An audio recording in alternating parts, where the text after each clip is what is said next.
For the best medical and paramedical lectures, subscribe to our channel and press the bell icon to stay connected with us.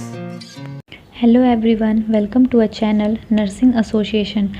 I am Akanksha Kohli, student of BSc Nursing, second year in Care College of Nursing at Uttarakhand. Now, today I am going to explain about vomiting, also called emesis. So, firstly, our content is introduction of vomiting, definition of vomiting, difference between vomiting and vomitus, vomiting center, consideration of vomiting, neurotransmitters that involved in vomiting process, types of vomiting, causes of vomiting, vomiting in pregnancy, patho of vomiting, act of vomiting, sign and symptoms of vomiting, and the last one is management of vomiting. Now, first one is introduction of vomiting. Vomiting is forcing the content of the stomach up through the esophagus and out of the mouth. Vomiting is a violent act in which the stomach has to overcome the pressure that are normally in place to keep food and secretion within the stomach. Mean to say, stomach almost turns itself inside out and forcing itself into the lower portion of the esophagus during vomiting episode. So this is our introduction. Second one is definition. Vomiting is the process in which forcefully expelling the stomach's content out of the mouth in the form of vomitus. So here's the word vomitus. Vomitus means the expelling content. Next is difference between vomiting and vomitus. Vomiting is a process to expelling stomach's content, but vomitus is the content or matter from the stomach that has come up into and may be ejected beyond the mouth. So vomiting is a process and vomitus is a matter or content. Next one is vomiting center in brain. There are two medullary centers of vomiting in the brain: sensory chemoreceptors trigger zone, also called CTZ receptors, and second integrative centers. Both are located in the medulla oblongata of the brain. So here CTZ receptors play a vital role during vomiting. Here CTZ receptors receive inputs from blood-borne drugs, also called our hormones, and communicate with other structure in the vomiting center to initiate vomiting process.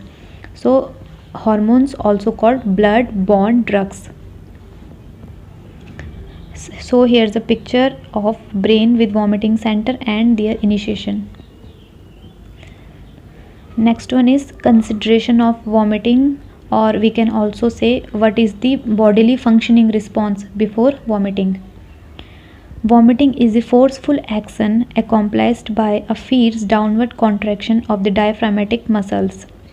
At the same time, the abdominal muscles tighten against a relaxed stomach with an open gastroesophageal sphincter. Part of bodily reflex, person may produce more saliva just before vomiting. So vomiting is what? It is a part of bodily reflex. Person may produce more saliva just before vomiting, and body responds to signals coming from our mouth, intestine, stomach, etc. So next one, and firstly contraction begin at the small intestine and then its move. The CTZ receptors inputs from blood-borne drugs or hormones and communicates with other structure in the vomiting center to initiate vomiting. So CTZ receptors initiate the vomiting process. Next one and most important is neurotransmitters in vomiting. Here some neurotransmitters that involve the vomiting process or released during vomiting. So these are acetylcholine, dopamine, histamine. Histamine is also called H1 receptors, serotonin or 5-HT3 receptors. Next is types of vomiting. The different types of vomiting are seen in the nature of the ejected material, that is vomitus. So first is the simplest kind of vomiting is that which occurs when person overeats. The vomitus or undigested food expel out of the GI tract due to overloading in the stomach. So sometimes person take excessive food and food cannot digest because of stomach overloading, so this type of food regurgitate and expel in vomiting. Second one, hematemesis is the vomiting when blood can seen is in vomiting caused by chronic problems such as gastritis, gastric ulcer, esophageal varices and GI hemorrhage. It is dangerous condition and requires medical treatment. It is a dangerous and harmful condition if any chronic or serious condition then happen in our internal body that rupture our mucous membrane or inner lining, then blood release from our membranes and expel in vomiting. So the term hematemesis means blood in vomiting. Third, sometimes the vomitus may contain brown particles which resembles coffee beans. This is the symptoms of several airborne infectious disease. Sometimes any infection can cause vomiting.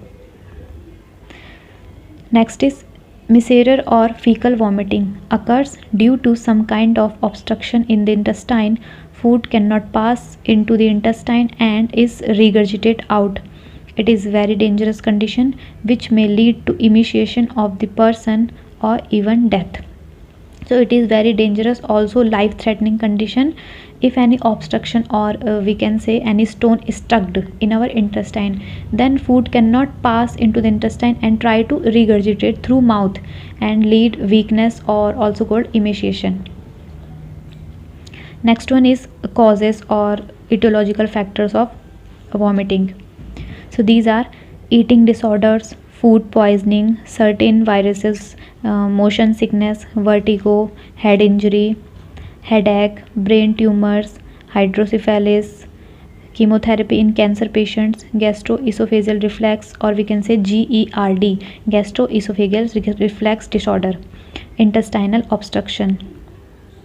Here's another causes: early pregnancy, psychogenic vomiting, bulimia, pyloric channel ulcer, acute gastritis, gastric retention, viral gastroenteritis, acute gastroenteritis, drug withdrawal, cancer therapy, drug toxicity, neurologic emergency, acute obstruction, peritonitis, myocardial infarction. So these all are causes. Next one is vomiting in pregnancy. There is no any specific cause lead vomiting in pregnancy, but vomiting mainly see in first trimester of pregnancy. Metabolic and hormonal factors when HCG level increases, minerals and nutrients deficiency. So during pregnancy, some hormones are take to peak level and initiate CTZ receptors that cause vomiting. HCG level, HCG means human chorionic gonadotropin, that level increased. Electrolyte imbalance, size of uterus. If severe vomiting can occur, then it called hyperemesis gravidarum. When size of uterus is increased, so uterus moved on upward direction and exert the force in stomach and leading the regurgitation of food. Our water electrolyte balance imbalance also initiate vomiting. Next one is pathophysiology of vomiting. So the patho is the chemoreceptors trigger zone at the base of the fourth ventricle. So fourth ventricle, also known as postrema, and it is circumventricular organ, lies outside the blood brain barrier, and it leads to trigger of neurotransmitters, then leads the vestibular system which sends information to the brain via cranial nerves. Vestibulocochlear nerve, that is 8th cranial nerve, plays major role in motion sickness. Our 8th cranial nerve is vestibulocochlear nerve, responsible to initiate vomiting during motion sickness, and it leads to the cranial nerve 10th is activated when the pharynx is irritating, leading to a gag reflex. When vomiting passes through pharynx, then initiation of 10th cranial nerve and vagus nerve, and then our motor parasympathetic nervous system and sympathetic nervous system activate and lead these conditions like salivation, sweating increased, heart rate increased, and lastly vomiting. Next one is act of vomiting. Vomiting is usually experienced as the final in the series of three events: nausea, retching, and emesis. So, first one is nausea. Nausea is typically associated with decreased gastric motility and increased tone in the small intestine. Nausea, we can say feeling of vomiting. Second is retching. There is repeated herniation of the abdominal esophagus and cardia into the thoracic cavity due to negative pressure. Here's a shifting of organs due to the negative pressure, or we can also call it is dry heaves. Third is emesis or vomition, when gastric and often small intestine content are propelled up to and out of the mouth. So it is a final stage, and in this the expel of vomitus. So here's a picture that show the act of vomiting process. Next is sign and symptoms of vomiting. Saliva production increased, involuntary expulsion of food from the mouth and nose, uneasy feeling, nausea, stomach upset, dizziness, lips and mouth begin dry, and heart rate is increased. So these are the all sign and symptoms. Next is management of vomiting.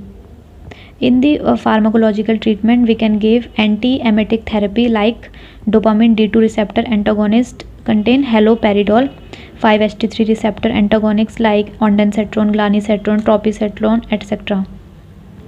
In non-pharmacological performs may small therapies like hypnosis, acupuncture, behavioral therapy, distraction.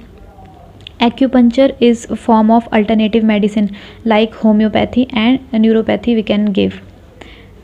Acupressure is also alternative therapy in the physical pressure is applied to the point for clearing the blockage. And some home remedies like homemade ORS solution, lemon, mint leaves and give the all. And lastly, I want to thank you for all you to see the educational video. Please do subscribe and share the channel, and don't forget the like, and stay home, stay safe. Thank you.